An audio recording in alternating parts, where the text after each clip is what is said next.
Coming up now in your spoiler-free wrestling news rundown, we've got all the latest regarding the allegations and criminal investigation into Vince McMahon. We've also got updates on what is going on with the WrestleMania 40 main event, and two really uplifting stories regarding Brian Pillman and his family. All that and more coming up now. Okay, so there are some updates available regarding the allegations against Vince McMahon, as well as the criminal investigation that has been launched into allegations of sex trafficking surrounding Vince McMahon.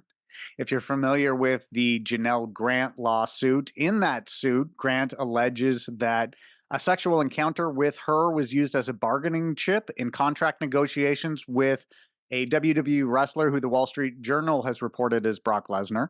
And she also mentioned that she was instructed to have sexual encounters with John Laurinitis as part of her employment in WWE. So these charges could potentially land the former executive chairman of WWE in prison, potentially for the rest of his life. Now, two things have happened recently which could potentially spell doom for Vince McMahon.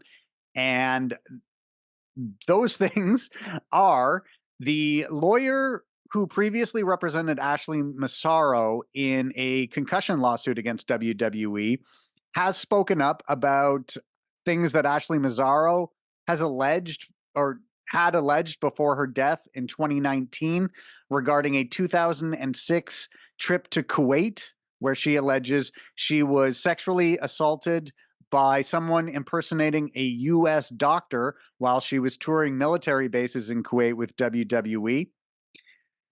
In an affidavit, which has been made public, and it's up on your screen now. I can include the link to this in the show notes here, but this is the entire affidavit. She alleges that she informed top WWE executives, including Vince McMahon and John Laurinitis, about the rape that occurred in Kuwait. And she alleges that Vince McMahon and John Laurinitis told her that she should keep this quiet so as not to harm the relationship between WWE and the military. Now, after Ashley Massaro passed away in 2019, WWE released a statement that they were completely unaware of Massaro's allegations regarding what happened in Kuwait. So let's just pull up this statement here. So this is shortly after Massaro's death in May of 2019.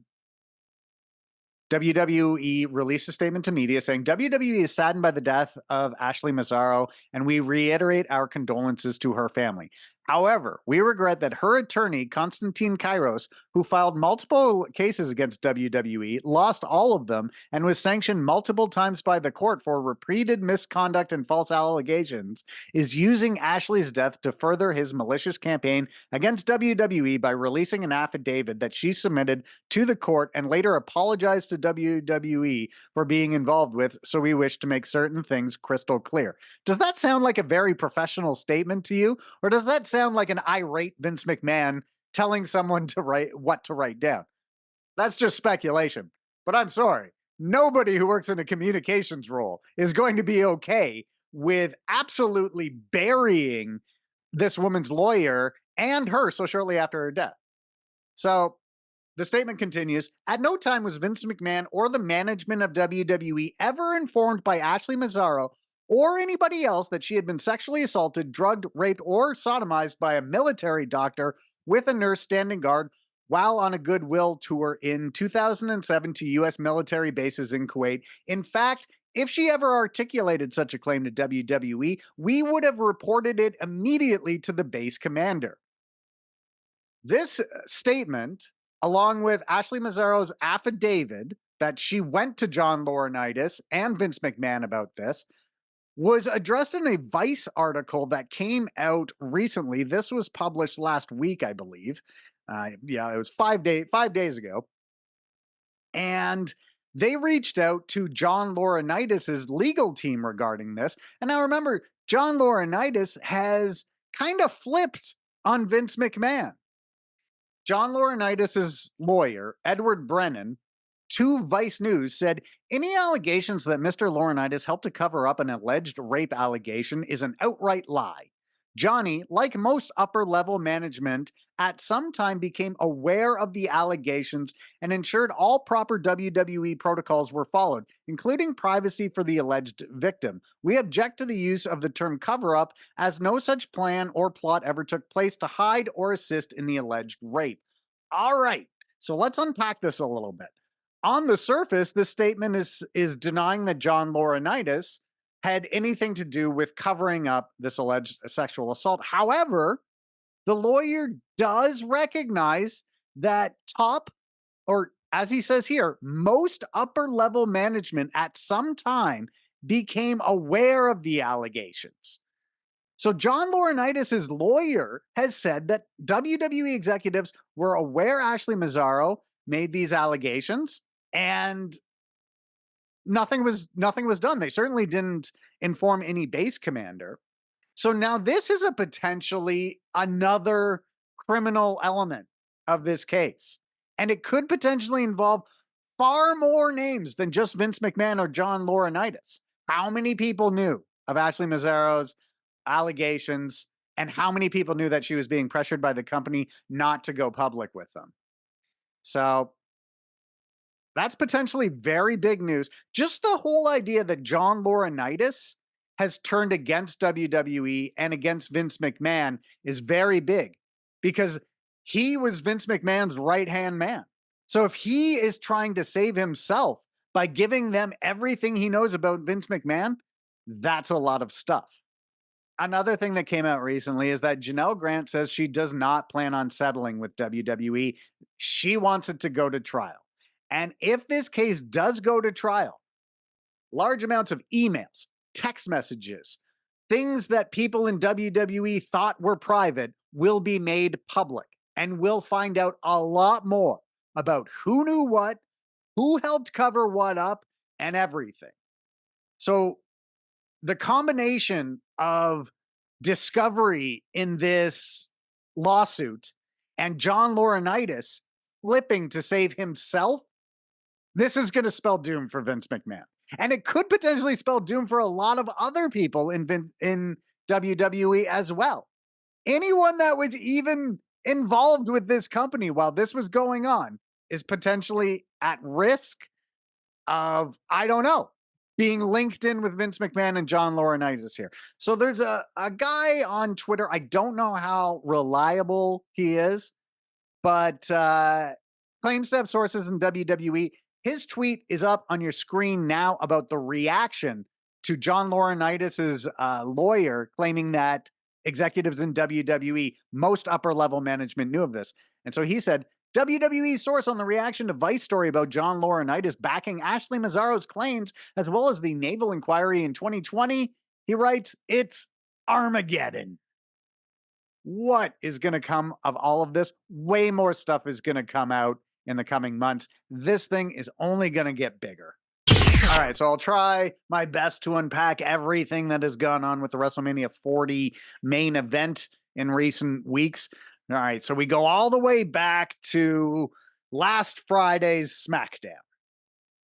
Wait, not last Friday's, 2 Fridays ago. We go back to that, where it appeared that Cody Rhodes had basically said, I consulted with someone who's very familiar with you, Roman Reigns, or something to that effect. And I am coming for everything you have, but not at WrestleMania. The Rock's music hits. The Rock comes out, and the show closes with Rock and Roman Reigns having a stare down, and it appears to the entire world that the main event of WrestleMania 40 will be The Rock versus Roman Reigns, and potentially we'll get Cody Rhodes finishing his story, facing Roman Reigns maybe at SummerSlam, maybe at Crown Jewel, somewhere down the line. And in the arena that night, everybody reacted like this was a big deal that they were very happy with. But you have to remember, wrestling fans don't get to see The Rock very much, so The Rock showing up was a big deal to the live crowd. Then over that weekend, clips of that segment from SmackDown were shown on video screens during WWE house shows, and it was booed. People not happy, saying Cody's got to finish his story. There was big outcry online about it as well. Then we get to Raw. Seth Rollins is in the ring, and the crowd starts chanting, "Rocky sucks. Rocky sucks." So here you have this big megastar. He's returning. He's going to get you all this great publicity at a time where you really need good publicity. And the way that they have done it here, he's now getting booed.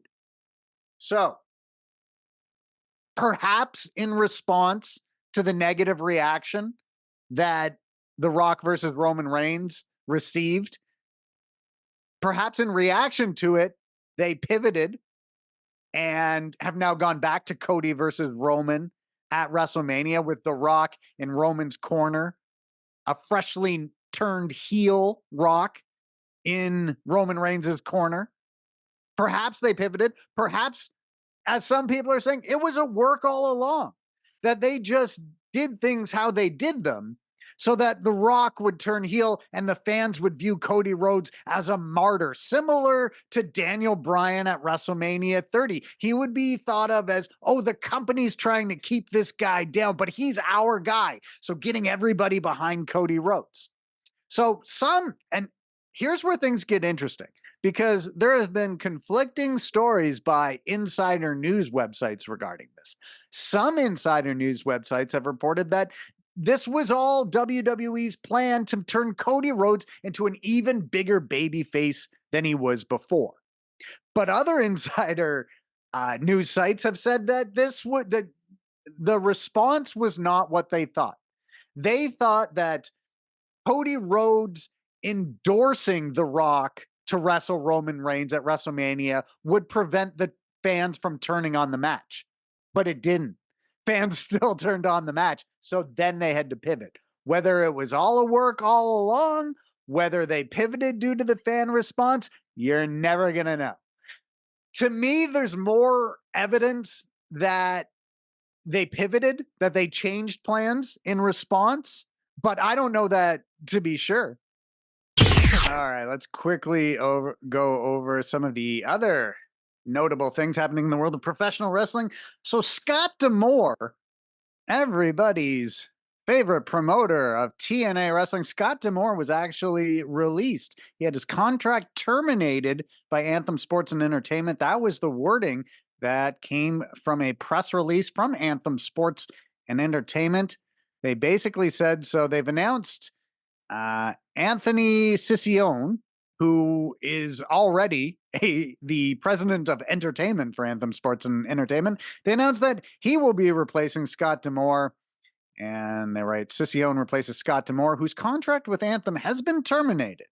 And they wrote here that D'Amore has been a part of TNA since 2003. That's kind of true. He started in TNA at 2003. He had like a 7-year gap in there where he didn't work for TNA, but that's all right.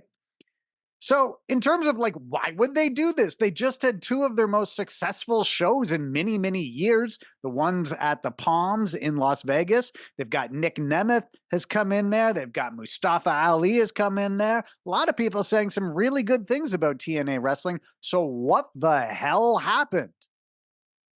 What we know is that when this press release went out last week, the TNA Wrestling staff and talent were brought onto a Zoom call. According to Fightful, where the wrestlers and staff weren't allowed to ask questions during it. And basically, TNA Wrestling management, including Tommy Dreamer and Gail Kim, were basically able to read a prepared statement. And then Anthony Cicione came and addressed the talent as well. And during this meeting, Cicione is believed to have said that Scott D'Amore stepped down. However, people attending the meeting over Zoom said that they knew that wasn't true. So this guy started off on really a bad foot. So now, why would Anthem fire Scott D'Amore at a time when the company was on a bit of an upswing? So Dave Meltzer of the Wrestling Observer newsletter says that D'Amore and Anthem were clashing over budgets.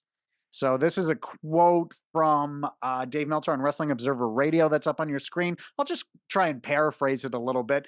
D'Amore and Anthem were clashing over money. So D'Amore was kind of saying, hey, look, guys, we've got some momentum here. We invest a little bit of this money, like Jeff and I have said about TNA for the last few months. You get a little, you get some good crowds around 1,600. You just had some of your wrestlers in the WWE Royal Rumble. You might be close to signing a big TV rights deal with a national network, a streaming service, or what have you. You could make some real money from this soon. However, it's a little tricky with TNA because Anthem Sports and Entertainment also owns Access TV, the channel that TNA airs on in the United States, and they own the Fight Network, where TNA Wrestling airs in a lot of different markets. So perhaps they weren't really big on the idea of TNA going to a major network. So apparently TNA, D'Amore would go to TNA and say, we need a bigger budget. We need more money. Let's invest. Let's go. They would say, nope, we need to stick to our budget, maybe even decrease our budget and just kind of stick to our means. So apparently things got real iffy, and D'Amore eventually made an offer to buy the company. D'Amore is said to be independently wealthy, but does work in wrestling because he loves it. So he wanted to buy the company outright. Anthem rejected this without even so much as a counter offer. And so it said that D'Amore kind of saw the writing on the wall at that time. But everything was made official recently. So where does TNA Wrestling go from here? You've got a very upset fan base and roster. And you've also got these stories out there that their owners won't invest in the product and seem entirely uninterested in perhaps bringing in a big TV rights deal. This isn't good for TNA. This sounds bad. But we'll see. I mean, they've got some very skilled people over there. Tommy Dreamer, Gail Kim. If they're left alone to run a wrestling product, it still could be very good. So we'll just have to wait and see. There are two absolutely awesome stories regarding Brian Pillman's family that are out there right now. So up on your screen now, this is an article from WrestleZone, and it is announcing that Brian Pillman's estate has signed a Legends deal with WWE. This means merchandise, possible appearances in video games. Let's hope for that one. Lots of different things. And so this was announced by Pillman's daughter, and so Lexis King's sister, Brittany Pillman Evans. WWE has reached an agreement with the Pillman estate on a WWE Legends contract. So she wrote that she and her siblings now own the right to their father's legacy. Pillman Evans also thanked WWE and encouraged fans to stay tuned for new merchandise. So maybe that awesome tiger shirts that Brian Pillman and his son have worn on wrestling.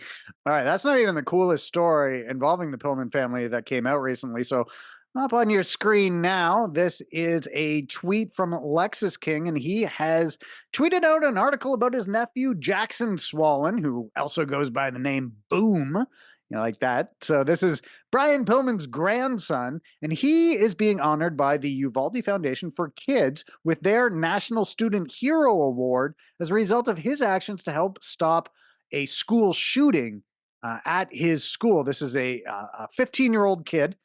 And as a result of his actions, there is a 14-year-old student who is in custody at a juvenile detention facility after authorities said that this student had up on your screen here, credible plot to harm students and staff.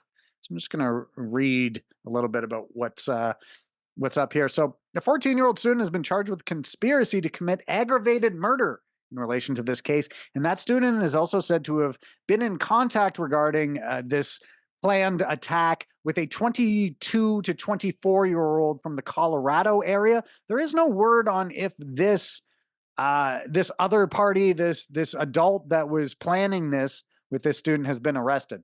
So the student in question was said to have had access to a weapon that was in their home and a kill list of 8 students and 1 teacher.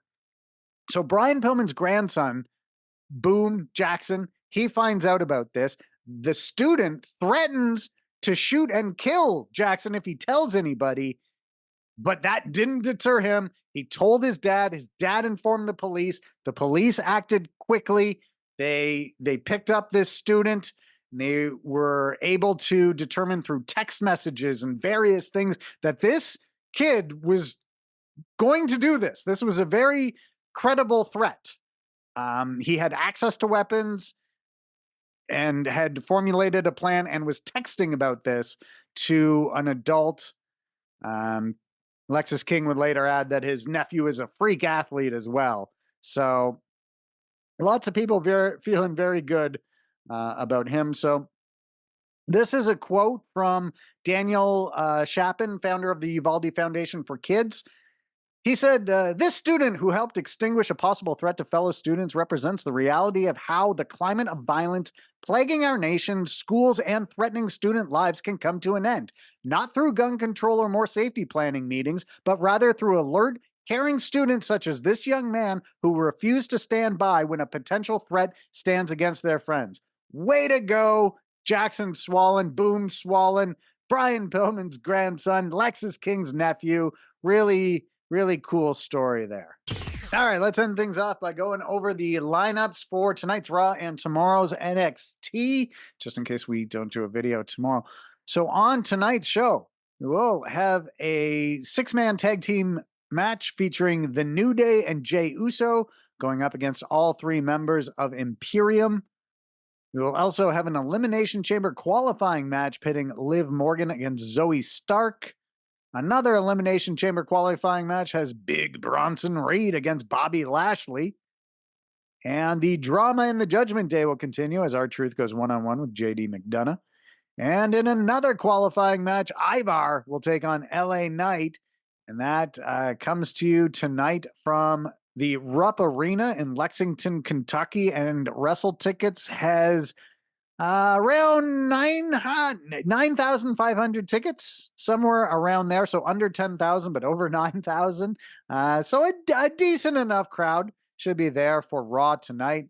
And then we go to the Performance Center on Tuesday night for interesting episode of WWE NXT. So here's the lineup for that show. We will see Kiana James versus Brinley Reese. Ridge Holland will face the members of Gallus in a gauntlet match. Adrian Rizzo from the D'Angelo family will take on Jada Parker. Noam Dar and Oro Mensah will take on Von Wagner and Mr. Stone. For the NXT Tag Team Championships, the family, Tony D'Angelo and Channing Stacks Lorenzo, will defend against Braun Breaker and Baron Corbin. We'll also see Carmelo Hayes against Joe Gacy. And they haven't announced this match yet, but Lyra Valkyria is scheduled to defend the NXT Women's Championship against Shotzi. And this was actually set up on an NXT house show on Saturday in Venice, Florida. And Shotzi was teaming with Gigi Dolan, and they defeated Lyra Valkyria and Tatum Paxley. And then after the match, it was announced that Shotzi will get a shot at the NXT Women's Championship on Tuesday. That's going to do it for this video, everyone. Make sure you hit the like button, the subscribe button, and click the notifications bell, and we'll see you again next video.